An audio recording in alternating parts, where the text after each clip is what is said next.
As a matter of fact, you could be friends with a khatib and when perfectly normally, but as soon as they get up on the minbar, they talk differently. They talk like they belong in a different time, and it becomes almost disconnected from you. So the first impression I had of religious conversation, Quran, Sunnah, the whole bit, the whole thing, was that this does not belong in this time. This is some old thing, and this is for people that are old-minded. You cannot have this religion and live in modern times. You cannot combine those two things. It's impossible. That's number one. And as a matter of fact, even in so many lectures that I heard, all they talked about was how bad these times are and how good the old times used to be. That's all they talk about, is these times are very bad and old times were very, very good. And so I say to myself, well, old times are over, so I guess it's bad now, so what's the point? That's the first problem. The second problem I noticed, again, something I noticed in myself, and then I noticed it in now millions of other people, is that this religion and this book is extremely strict, and it's harsh, and it's difficult, and it has rules that are not easy. If you have to do it, you have to be a very extreme person. You cannot be a normal, happy person and do these rules. This religion is harsh, so it makes people harsh. It makes people difficult. It makes people very angry. If I saw a guy with a beard, I ran the other way. I do not want to be around those guys because they keep telling me how I'm going to hell. Or they're just going to tell me to do something like go make salat. Or hey brother, why do you have this? Why are you dressed like that? What are you listening to? What are you watching? Stop. So the religion is harsh, and people that follow the religion are also harsh. That was the second attitude. The third attitude was that every time I hear, or at least most of the times when I heard people talk about the deen of Allah, they did not tell me why I should be Muslim. They did not tell me why I should be Muslim. They only told me that I should be Muslim. Here's what you should do. And if I said, why should I do it? They said, because you're going to burn in hell if you don't do it. And if you go to the person who gave you that lecture and you say to them, so how do we know for sure that this is the right religion? How do we know? I mean, there's so many religions in the world. How do we know that we have the right religion? The Shaykh will tell you, and he told me, you son, you need to make wudu, then you need to make 2 rak'ah, because you're getting waswasa from shaitan. After I make wudu and I make 2 rak'ah, I still have the same question. Why are we following this religion? Every time I ask that question, people said, Astaghfirullah al-Azim, how can you ask that question? You're not supposed to ask that question. Inna lillahi wa inna ilayhi. Do your parents know about this?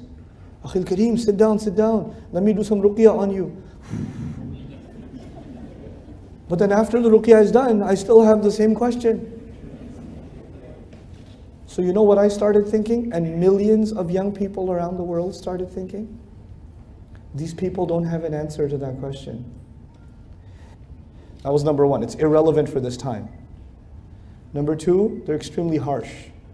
And number three, they don't want to answer my questions. They think my questions are evil. These 3 reasons are enough, more than enough, for someone to want nothing to do with Islam. For all the people who come and sit in a lecture, there are hundreds and thousands, if not millions of people, Muslim and non-Muslim, who have this problem. They have this problem.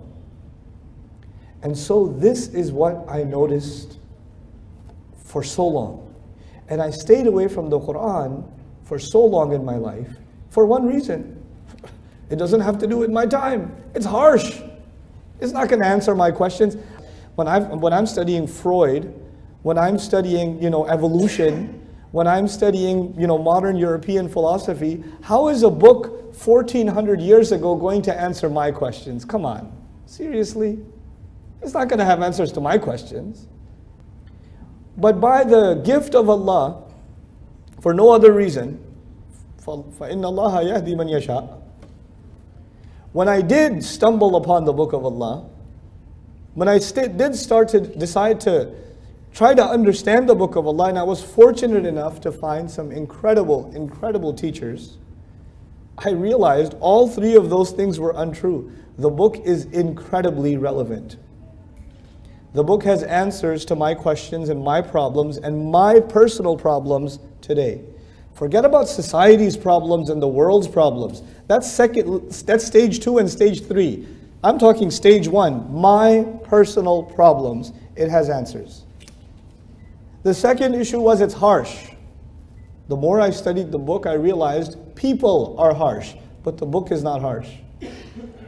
Allah sent the book as a rahmah, but we don't have rahmah. So when we talk about the book, but we take out the rahmah. That's what we do. Allah's book doesn't do that, we do that. Okay, we're intolerant. We're intolerant. And I'll talk about that a little bit later, some more. And then the third problem was that people don't want to answer my questions. I have questions and they say, astaghfirullah, this is from shaitan. But the Quran says, hatu burhanakum in kuntum sadiqeen. The Quran is inviting people to ask questions and bring their criticisms. Which religion in the world says, please criticize? No other religion other than Islam. Please, we would invite you to question and criticize this book. فَأْتُوا بِسُورَةٍ مِّن مِثْلِهِ وَادْعُوا شُهَدَاءَكُمْ مِن دُونِ اللَّهِ. I'm reading this and I'm saying, how can a book do that? I thought this book is supposed to tell me, just believe. And if you don't believe, you will burn. But this book says, no, think for yourself. أَفَلَا تَعْقِلُونَ. No other religion tells you to think. Actually, every other religion tells you, stop thinking and just believe. Stop thinking and just believe. And this book says, you cannot stop thinking. You have to think, and if you think, only then you will believe. There's no other religion like that.